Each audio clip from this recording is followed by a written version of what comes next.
Welcome back, everybody. It is Saturday, August 8th, 2026, and we left off on Genesis 13, verse 1. Blah.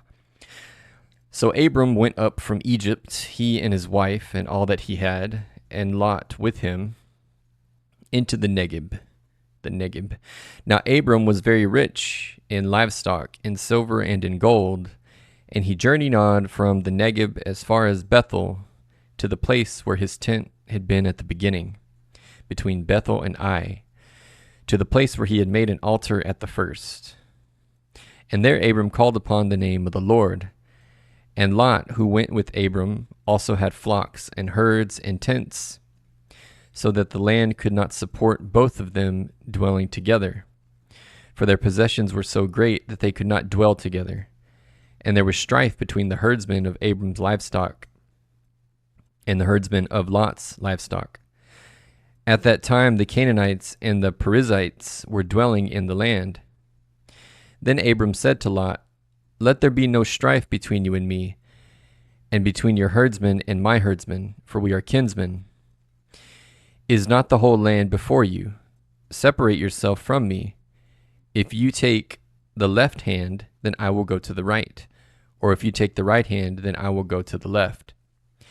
And Lot lifted up his eyes and saw that the Jordan Valley was well watered everywhere, like the garden of the Lord, like the land of Egypt, in the direction of Zoar.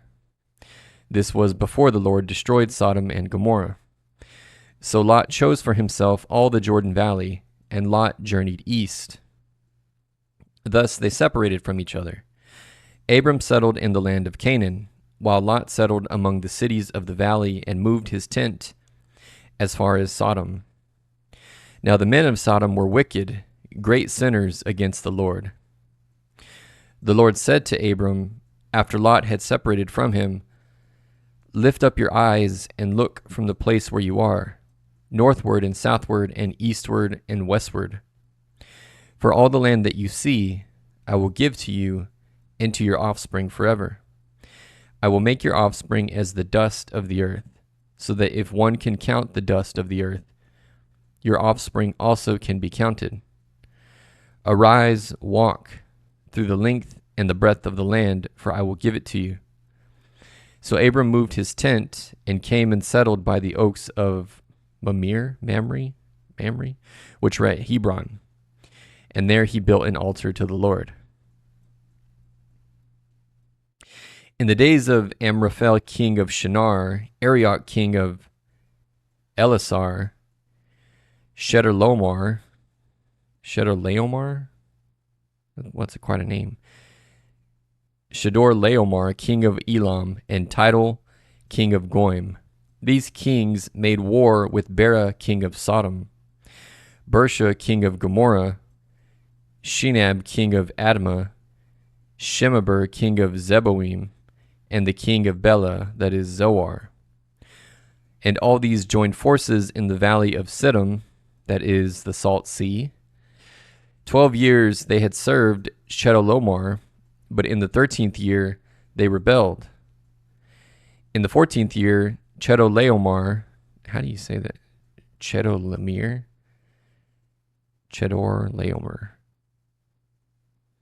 And the kings who were with him came and defeated the Rephaim in Ashtaroth Karnaim, the Zuzim in Ham, the Emim in Sheva Kiriathaim, and the Horites in their hill country of Seir as far as El Paran on the border of the wilderness. Then they turned back and came to En Mishpat, that is Kadesh, and defeated all the country of the Amalekites, and also the Amorites who were dwelling in Hazazon Tamar. Jeez. Then the king of Sodom, the king of Gomorrah, the king of Admah, the king of Zeboim, and the king of Bela went out, and they joined battle in the valley of Siddim. Sorry, I skipped something. And the king of Bela, that is Zoar, went out, and they joined battle in the valley of Siddim with Chedorlaomer, king of Elam, Tidal king of Goim, Amraphel king of Shinar, and Arioch king of Elasar, 4 kings against 5. Now the valley of Siddim was full of bitumen pits, and as the kings of Sodom and Gomorrah fled, some fell into them, and the rest fled to the hill country. So the enemy took all the possessions of Sodom and Gomorrah and all their provisions and went their way. They also took Lot, the son of Abram's brother, who was dwelling in Sodom, and his possessions, and went their way. Then one who had escaped came and told Abram the Hebrew, who was living by the oaks of Mamre the Amorite, brother of Eshcol and of Aner. These were allies of Abram. When Abram heard that his kinsmen had been taken captive, he led forth his trained men, born in his house, 318 of them, and went in pursuit as far as Dan. And he divided his forces against them by night, he and his servants, and defeated them, and pursued them to Hobah, north of Damascus. Then he brought back all the possessions, and also brought back his kinsman Lot with his possessions, and the women and the people. After his return from the defeat of Chedorlaomer and the kings who were with him, the king of Sodom went out to meet him at the valley of Shaveh, that is, the king's valley. And Melchizedek, king of Salem, brought out bread and wine. He was priest of God Most High. And he blessed him and said, Blessed be Abram by God Most High, professor of heaven and earth, and blessed be God Most High, who has delivered your enemies into your hand. And Abram gave him a tenth of everything. I can't read. And Abram gave him a tenth of everything. And the king of Sodom said to Abram, Give me the persons, but take the goods for yourself. But Abram said to the king of Sodom, I have lifted my hand to the Lord, God Most High, possessor of heaven and earth, that I would not take a thread or a sandal strap or anything that is yours, lest you should stay. I have made Abram rich, and will take nothing but what the young men have eaten, and the share of the men who went with me. Let Aner, Eshcol, and Mamre take their share. After these things, Genesis 15 now, Genesis 15 verse 1. After these things, the word of the Lord came to Abram in a vision. Fear not, Abram, I am your shield. Your reward shall be very great.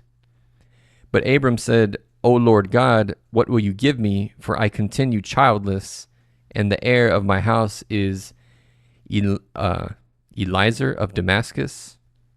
And Abram said, Behold, you have given me no offspring, and a member of my household will be my heir. And behold, the word of the Lord came to him, This man shall not be your heir, your very own son shall be your heir. And he brought him outside and said, Look toward the heaven, and number the stars, if you are able to number them. Then he said to him, So shall your offspring be. And he believed the Lord, and he counted it to him as righteousness.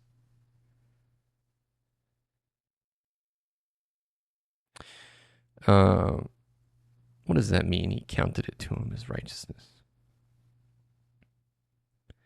What does it mean that he counted it to him as righteousness?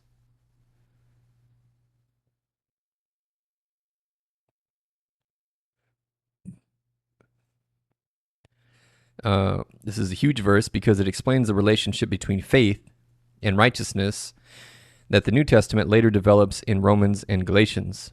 In Genesis 15, God has promised Abram something that seems humanly impossible. Although Abram is old and childless, God promises that he will have an heir and descendants as numerous as the stars.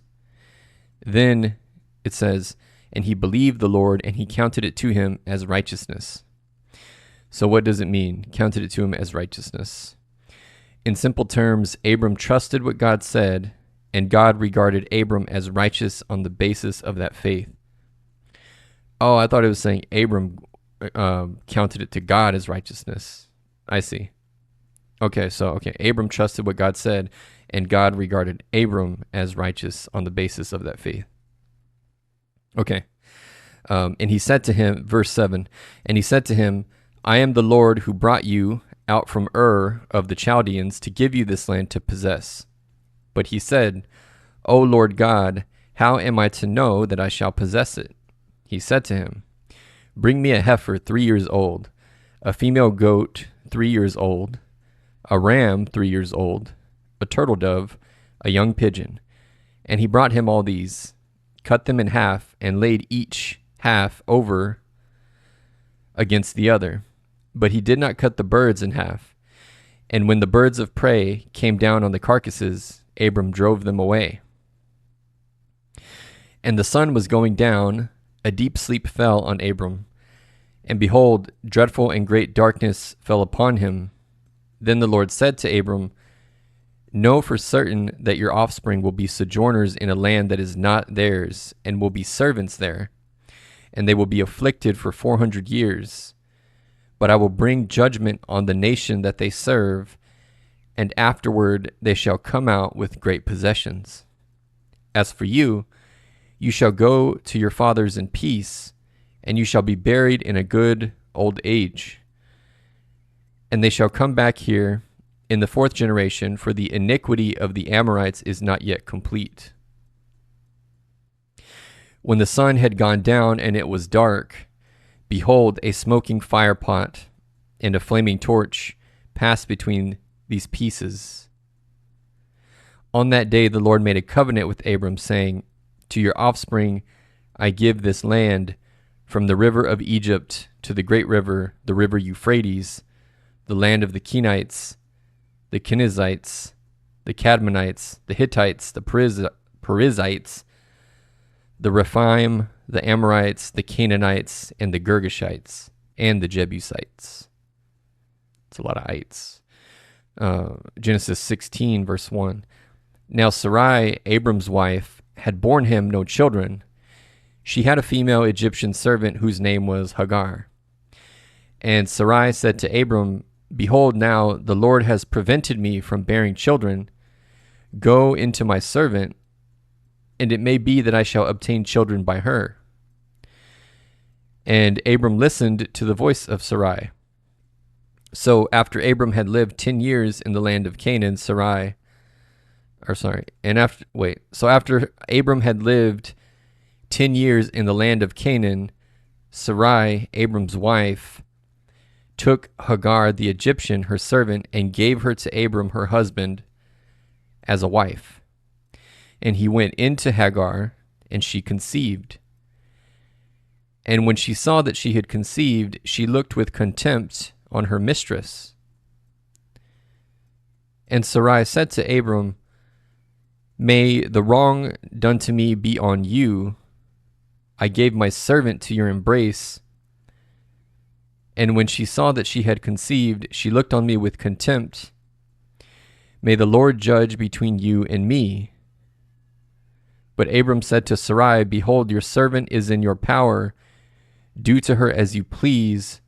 Then Sarai dealt harshly with her, and she fled from her. Well, what is happening? Okay, so she couldn't, Abram's wife couldn't have a baby, but the Lord had already promised him that he would. But I guess they got impatient, and so Sarai says, have sex with my servant instead, and I'll have a baby through her. The servant Hagar gets pregnant, and then I guess she's salty that she made her do that. Is that and then Sarai in turn gets upset at Abram. It sounds like what's going on. Break down for me in a paragraph or two what's happening here. It seems like Abram and Sarai got impatient. They couldn't have a child, even though God had already promised a child. Sarai suggests that Abram sleep with her servant, and they have a child through her. The servant gets pregnant. and is resentful towards Sarai, and then in turn Sarai gets angry at Abram. It's all very messy.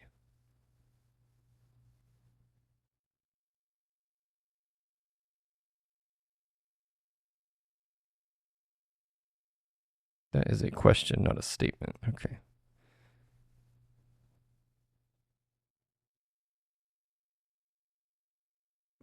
Yes, that's basically what's happening. Genesis 16 is a story about trying to force the fulfillment of a promise rather than waiting for God's timing. God had already promised Abram descendants, but years had passed and Sarai was still unable to conceive. After 10 years in Canaan, Sarai proposes a culturally accepted but deeply problematic solution. Abram could father a child through her servant, Hagar, and Sarai could claim the child as part of her household. Abram agrees, so the issue isn't that they stopped believing God entirely. It seems more like they decided they needed to figure it out for themselves how God's promise was going to happen. Instead of waiting, they manufacture a solution. Almost immediately, the arrangement fractures their relationships. Once Hagar conceives, her status changes and she begins looking at Sarai with contempt, perhaps feeling superior because she could give Abram what Sarai could not. Oh, okay. I see. Like looking down her nose, like, well, I was able to have a baby. Jeez. Okay, Sarai, wounded and humiliated, turns on Abram, essentially saying, I know this was my idea, but you participated in it, and now I'm suffering because of what happened. Oh, jeez. Abram then refuses to take responsibility and hands the situation back to Sarai, who treats Hagar harshly enough that she runs away. So, okay, tragic chain reaction. Waiting becomes impatience. Impatience becomes human manipulation. Manipulation produces jealousy and resentment. Resentment produces blame. Blame produces mistreatment. Okay. Well, shoot. Verse 7. The angel of the Lord found her by a spring of water in the wilderness, the spring on the way to Shur. And he said, Hagar, servant of Sarai, where have you come from and where are you going? She said, I am fleeing from my mistress Sarai. The angel of the Lord said to her, return to your mistress and submit to her. The angel of the Lord also said to her, I will surely multiply your offspring so that they cannot be numbered for multitude. And the angel of the Lord said to her, behold, you are pregnant and shall bear a son. You shall call his name Ishmael, because the Lord has listened to your affliction. He shall be a wild donkey of a man. What does that mean? His hand against everyone, and everyone's hand against him, and he shall dwell over against all his kinsmen. So she called the name of the Lord who spoke to her, you are a God of seeing, for she said, truly here I have seen him who looks after me.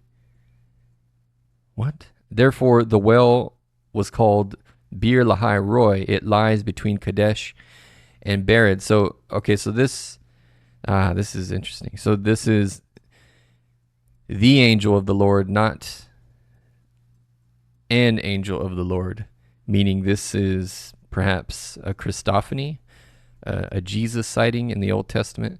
So let's ask about this, because she, although I don't know how she could perceive this, but she is saying, truly here I have seen him who looks after me. What is this? Verse 13. Actually, let me highlight this. Let me grab this. Yeah. I want to make sure I capture all these as we come across them.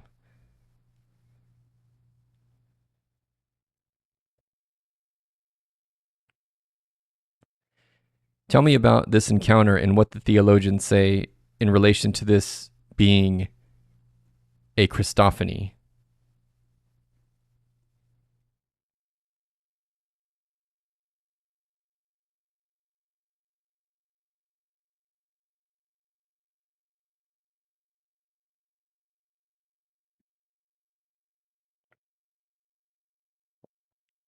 Yes, Genesis 16, 7 through 13 is one of the strongest Old Testament passages behind the Christian idea that the angel of the Lord may be a pre incarnate appearance of the Son, what Christians commonly call a Christophany. What makes the encounter so striking is that the text seems deliberately to blur the distinction between the angel of Yahweh and Yahweh himself. So, what is happening with Hagar? The context matters enormously. Hagar is an Egyptian slave belonging to Sarai, Abram's wife. After Sarai gives her to Abram in an attempt to obtain the promised offspring through her, Hagar becomes pregnant, conflict erupts, Sarai mistreats her, and Hagar flees into the wilderness. She is apparently heading toward Egypt. Shur lies in the direction of Egypt, so the scene pictures Hagar trying to go home. Ligonier, who is that? I have no idea who that is. And then comes a beautiful little phrase, the angel of the Lord found her. Hagar isn't searching for God. God searches for Hagar. Well, I mean, he would have known exactly where she was. And notice that the angel knows her personally. He addresses her directly, Hagar, servant of Sarai. Well, I mean, an angel could know that too, though. Then he asks, where have you come from and where are you going? This resembles God's question to Adam, where are you? And Cain, where is Abel your brother? The question isn't necessarily seeking information. It draws Hagar into an encounter with God. Ligonier, I guess this is some fellowship or a ministry, Ligonier, whatever that is. But then something unusual happens. The angel speaks with God's authority in verse 10, saying, I will surely multiply your offspring so that they cannot be numbered for multitude. In other words, speaking in the first person as though the angel is God, which Jesus is God. Hence, angel of the Lord being just another form of Christ, pre-incarnate Christ. Because normally the other references in the Bible, when the angels speak, they don't speak that way. They say in the name of the Lord or in the name of, they're not speaking in the first person as though they are God. But here, the angel of the Lord is speaking that way. Okay. So he doesn't say the Lord will multiply your offspring. He says, I will. And multiplying someone's descendants is precisely the kind of covenantal blessing Yahweh himself promises elsewhere in Genesis. This isn't really... Let's just go back. Okay. I was just curious if... All right, verse 14. Therefore, the well was called Beer Lahai Roy. It lies between Kadesh and Bered. And Hagar bore Abram a son, and Abram called the name of his son, whom Hagar bore, Ishmael. Abram was 86 years old when Hagar bore Ishmael to Abram. Okay. Genesis 17, verse 1. When Abram was 99 years old, the Lord appeared to Abram and said to him, I am God Almighty. Walk before me and be blameless, that I may make my covenant between me and you, and may multiply you greatly.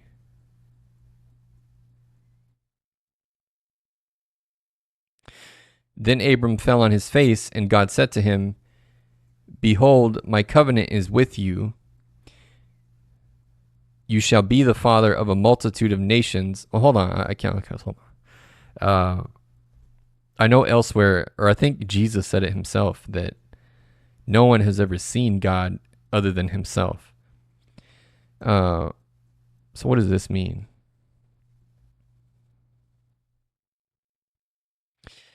In the New Testament, doesn't Jesus say that no one has ever seen the Father other than himself? So what does this mean?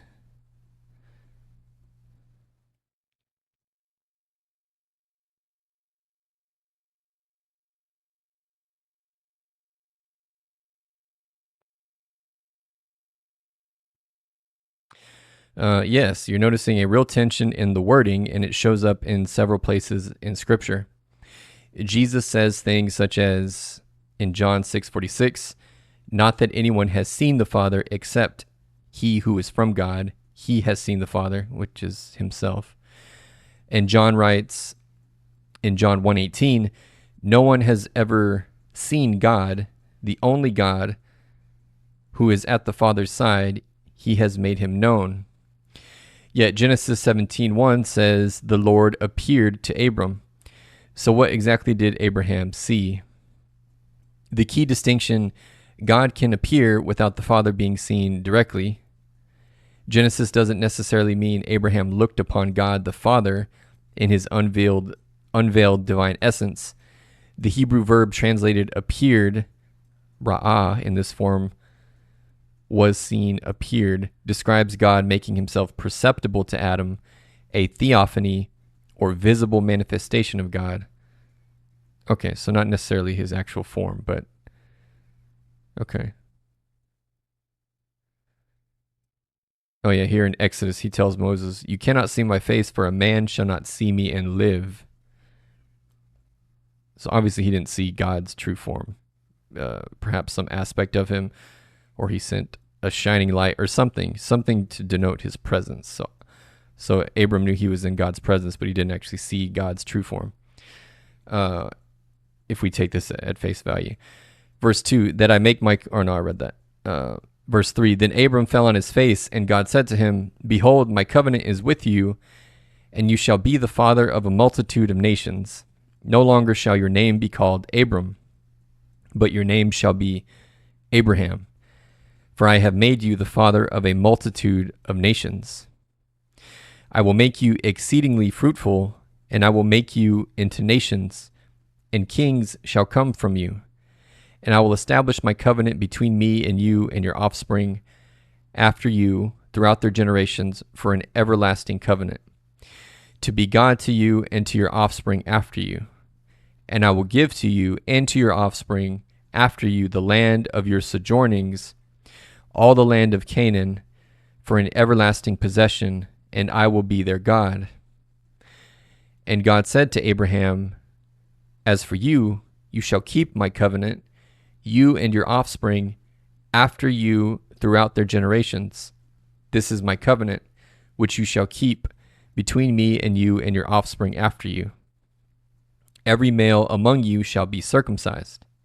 You shall be circumcised in the flesh of your foreskins, and it shall be a sign of the covenant between me and you. He who is 8 days old among you shall be circumcised, every male throughout your generations, whether born in your house or bought with your money from any foreigner who is not of your offspring. Oh, that's interesting. So even, whether born in your house or bought with your money from any foreigner who is not of your offspring. Both he who is born in your house and he who is bought with your money shall surely be circumcised. So shall my covenant be in your flesh, an everlasting covenant.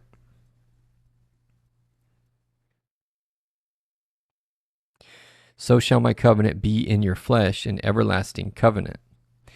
Any uncircumcised male who is not circumcised in the flesh of his foreskin shall be cut off from his people. He has broken my covenant. Dang. Okay. And God said to Abraham, as for Sarai, your wife, you shall not call her name Sarai, but Sarah shall be her name. I will bless her, and moreover, I will give you a son by her.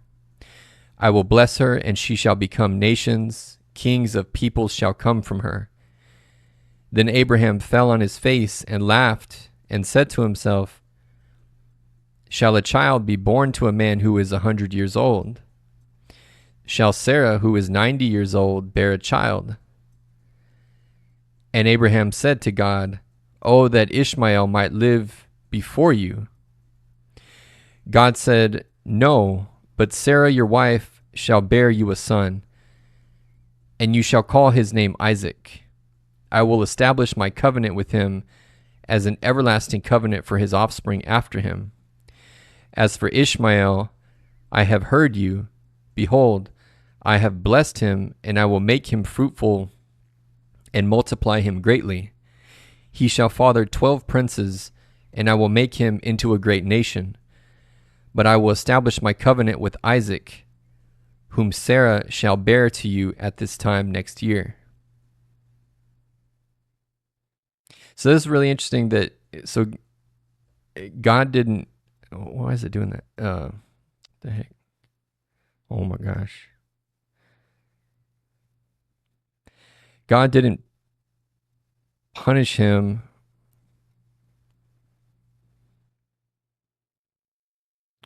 for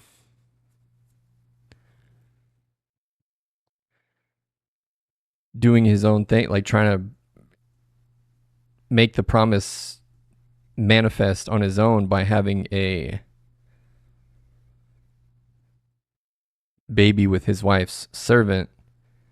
What verse is that? 22. Let me lose my spot.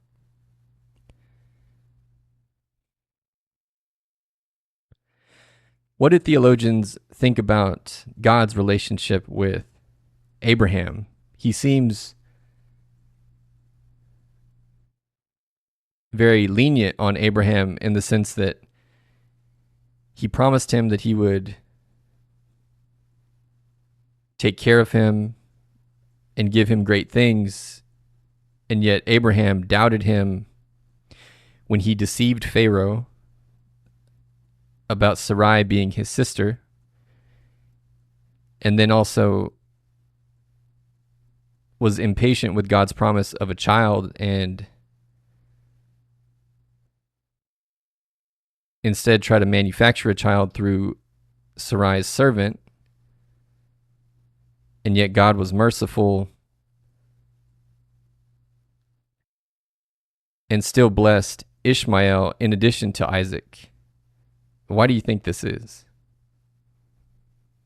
Not that God ain't good to me too, but I just think it's interesting because other times in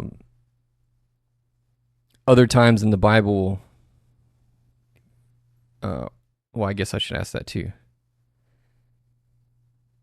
It seems like other stories in the Bible show God at least imputing some kind of penalty when somebody does not hold their faith against one of his promises.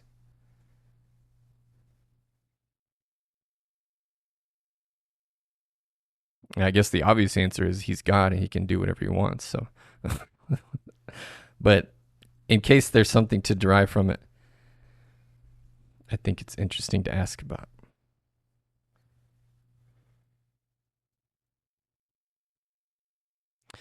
Yes, many Jewish and Christian theologians have noticed exactly this tension. Abraham is called the great exemplar of faith, yet Genesis goes out of its way to show him repeatedly behaving as though God's promise might need a little human assistance. A common theological reading is that the Abraham story is not primarily about how impressive Abraham's faith is. It is about how reliable God's promise is despite the instability of Abraham's faith. And that helps to explain why Genesis 12 through 22 contains both extraordinary faith and some pretty spectacular failures. Abraham actually does suffer consequences, but God doesn't revoke the promise. There is an important distinction between consequences and covenant cancellation. Okay, fair enough. When Abraham tells Pharaoh that Sarai is his sister, Abraham is trying to secure his own survival, even though God had just promised, I will make of you a great nation and I will bless you. The irony is almost cosmic. The irony is almost comic. The irony is almost comical. God has effectively said, I am going to give you descendants and protect your future. And almost immediately Abraham thinks these Egyptians are going to kill me. Yet God rescues Sarah and Abraham anyway. And remarkably, Abraham does essentially the same thing again in Genesis 20. Genesis doesn't sanitize its hero. The Hagar episode is more consequential. Abraham and Sarah try to obtain through ordinary human means what God has promised to provide. Okay, so we talked about that.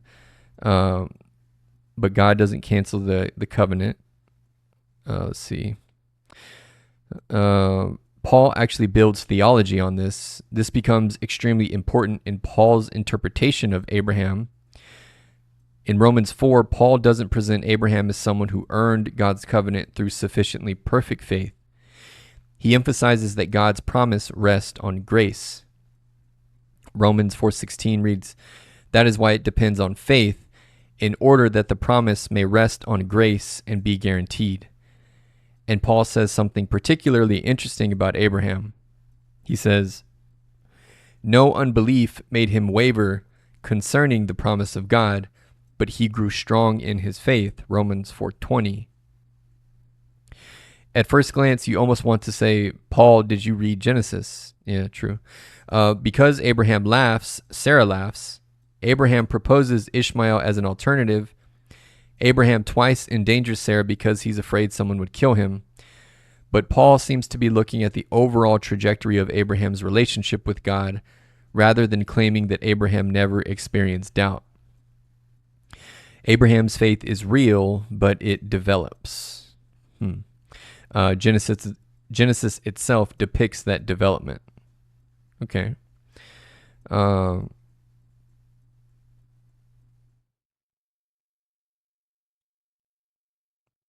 right, well, fair enough. Okay, so nonetheless, an accurate depiction of human folly, as we all experience. Genesis 17, verse 21. That was verse 21.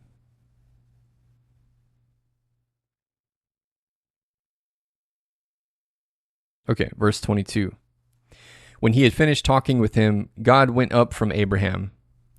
Then Abraham took Ishmael his son, and all those born in his house, or bought with his money, every male among the men of Abraham's house, and he circumcised the flesh of their foreskins that very day, as God had said to him. Abraham was 99 years old when he was circumcised in the flesh of his foreskin. And Ishmael his son was 13 years old when he was circumcised in the flesh of his foreskin. That very day Abraham and his son Ishmael were circumcised, and all the men of his house, those born in the house and those bought with money from a foreigner, were circumcised with him. Genesis 18, verse 1.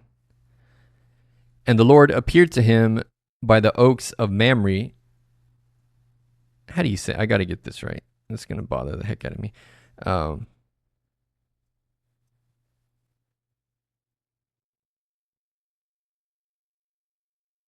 do you pronounce?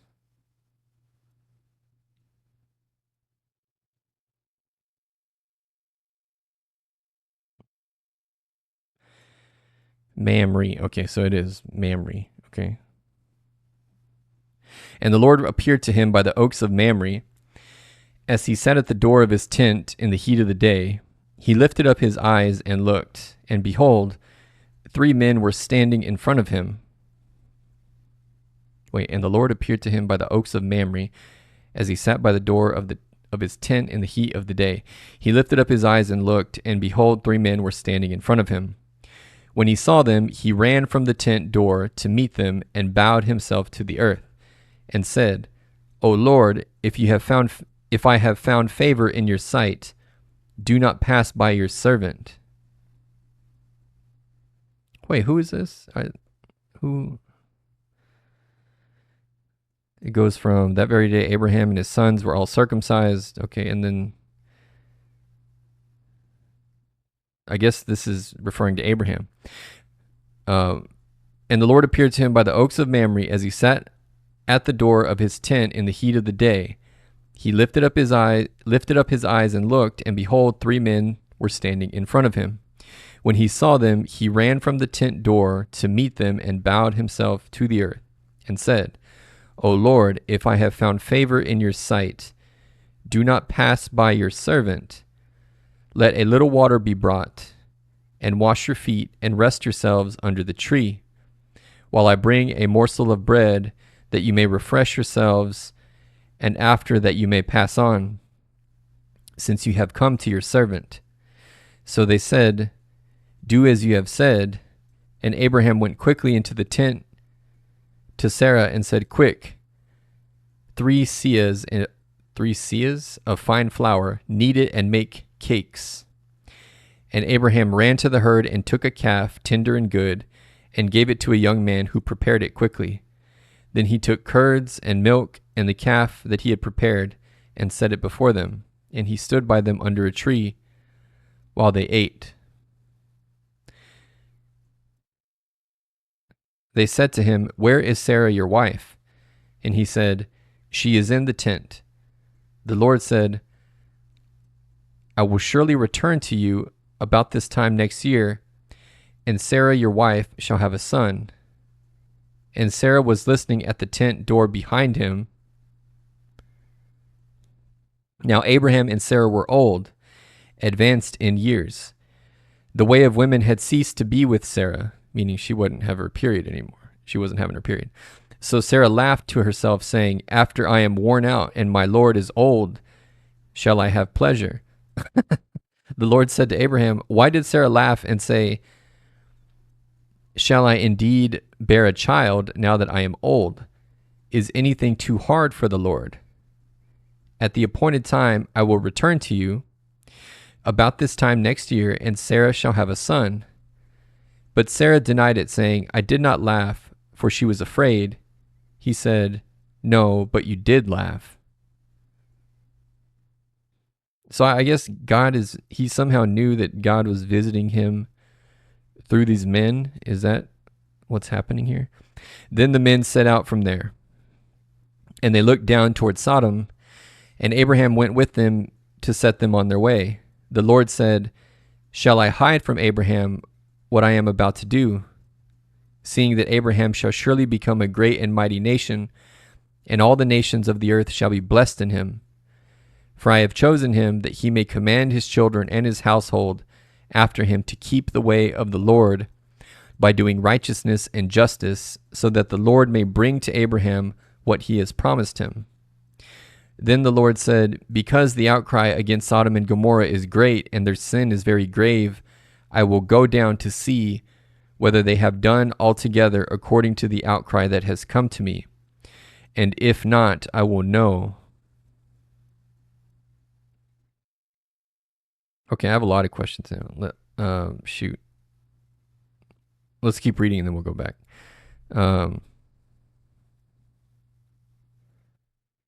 Let me just highlight that part. Okay. So the men turned from there and went toward Sodom, but Abraham still stood before the Lord. Then Abraham drew near and said, will you indeed sweep away the righteous with the wicked? But Abraham still stood before the Lord. Then Abraham drew near and said, will you indeed sweep away the righteous with the wicked? Suppose there are 50 righteous within the city. Will you then sweep away the place and not spare it for the 50 righteous who are in it? Far be it from you to do such a thing, to put the righteous to death with the wicked, so that the righteous fare as the wicked. Far be that from you. Shall not the judge of all the earth do what is just? And the Lord said, if I find at Sodom 50 righteous in the city, I will spare the whole place for their sake. Wow. Abraham answered and said, behold, I have undertaken to speak to the Lord. I who am but dust and ashes, suppose 5 of the 50 righteous are lacking. Will you destroy the whole city for lack of 5? And he said, I will not destroy it if I find 45 there. Again he spoke to him and said, suppose 40 are found there. Suppose 40 are found there. He answered, for the sake of 40, I will not do it. Then he said, oh, let not the Lord be angry, and I will speak. Suppose 30 are found there. He answered, I will not do it if I find 30 there. So he's saying, if I even find there's even 30 righteous people in the whole city, I won't destroy it. He answered, I will not do it if I find 30 there. He said, behold, I have undertaken to speak to the Lord. Suppose 20 are found there. He answered, for the sake of 20, I will not destroy it. Then he said, oh, let not the Lord be angry. I will speak again, but this once. Suppose 10 are found there. He answered, for the sake of 10, I will not destroy it. And the Lord went his way. When he had finished speaking to Abraham, and Abraham returned to his place. Okay, so we got to back up here.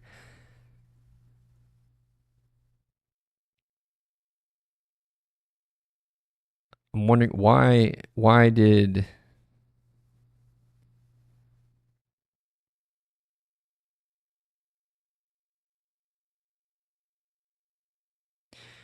Can you explain why Abraham reacted to these three men this way? It seems as if he knows that they are representatives of the Lord, but then it's also odd because even after they depart, it says that Abraham still continued standing before the Lord.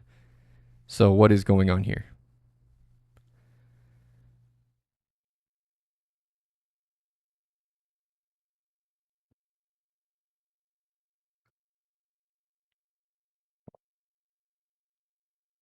Yes, you're noticing a real tension in the narrative, and Genesis 18 seems to be written in a way that deliberately preserves it. The key is that the chapter operates on two levels simultaneously. Abraham sees three men, yet the narrator tells us that Yahweh has appeared to Abraham. Then, as the scene develops, the three visitors are distinguished from one another. So on Genesis 18:1, actually gives away the identity before Abraham sees anyone. It says, and the Lord appeared to him by the oaks of Mamre. Then verse 2 switches perspectives. Abraham looks up and sees three men. So from the narrator's perspective, this encounter is unquestionably an appearance of Yahweh, but that does not necessarily mean Abraham immediately understands everything the narrator has told us. Okay, I mean, but by the end, he obviously knew because he was asking God directly. So let's see how did we get there? That distinction explains some of his behavior. Abraham runs out, bows low, offers water for their feet, shade, bread, and eventually prepares an enormous meal. Those actions certainly show extraordinary respect, but they aren't by themselves proof that Abraham recognizes God. They also fit the ancient Near Eastern conventions of lavish hospitality toward important strangers. There's an interesting ambiguity in verse 3, though. It says, "O Lord, if I have found favor in your sight." Oh, that's true, speaking directly to the men or past the men. The Hebrew is Adonai. Depending on how the Hebrew is understood and or vocalized, interpreters have debated whether Abraham is addressing God, i.e. my Lord, or respectfully addressing the principal visitor, my Lord. So the text may intentionally allow Abraham's recognition to unfold gradually. But then something changes. As the conversation progresses, one of the visitors begins speaking in a way that no ordinary messenger would. In verse 10, "I will surely return to you about this time next year, and Sarah, your wife, shall have a son." Sarah then laughs privately, and in verse 13, the narrator suddenly says, "Then the Lord said to Abraham, why did Sarah laugh?" That's the crucial identification. Obviously, that's supernatural. The person speaking with Abraham is identified by the narrator as Yahweh himself. And notice something even more striking. Sarah laughed to herself, yet this visitor knows that she did it and even knows her reasoning. Sarah becomes frightened and denies laughing, and he answers, "No, but you did laugh." The mysterious visitor is increasingly revealed as more than an ordinary man. So, who are the three men? Genesis 19 gives us the missing piece. What is it? Genesis 18:22 says, oh, we haven't got there yet. So the men turned from there and went toward Sodom, but Abraham still stood before the Lord. Then Genesis 19 begins, the two angels came to Sodom in the... Oh, okay, so they're angels. Okay. That gives us a remarkably clear narrative progression. In Genesis 18:2, three men appear. In Genesis 18, verse 22, some of the men leave for Sodom, the angels, while Abraham remains with Yahweh. In Genesis 19:1, the visitors arriving in Sodom are specifically identified as two angels. So the most natural reading is three visitors, Yahweh plus two angels. That is why the verse you pointed out is actually extremely important rather than contradictory. When Genesis 18:22 says, the men turned from there and went toward Sodom, but Abraham still stood before the Lord, it is distinguishing the visitors. Two leave and one remains. In Genesis 19:1 confirms that the two who left were angels. Then Abraham's behavior makes much more sense.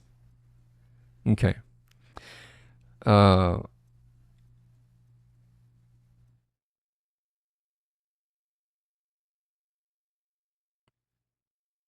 Okay. Let's see here. One fascinating theological wrinkle. This passage becomes especially interesting in Christian interpretation because Yahweh is presented in an extraordinarily embodied way. Yeah, exactly. He appears as a man.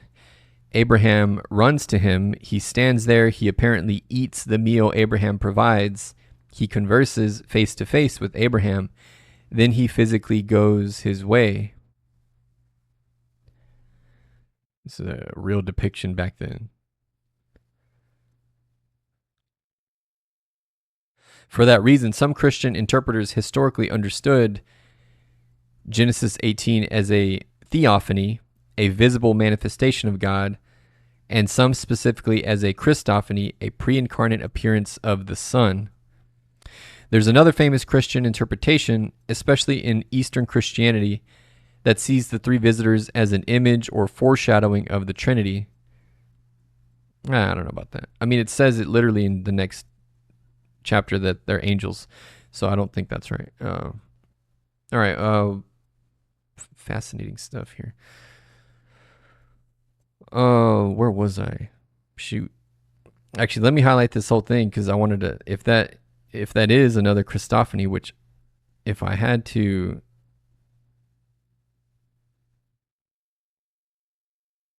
I mean, that's the bucket I'm putting it in. How about that? I'll just put it that way. Let me just save that. Boom. Okay. So we've hit our mark for the night. So we'll pick it up tomorrow on Genesis 19, verse 1, to find out what happened with Sodom and Gomorrah, although I think a lot of us know. Thanks for tuning in. Don't forget to drop a sub, share it with a friend. God bless you guys, and good night.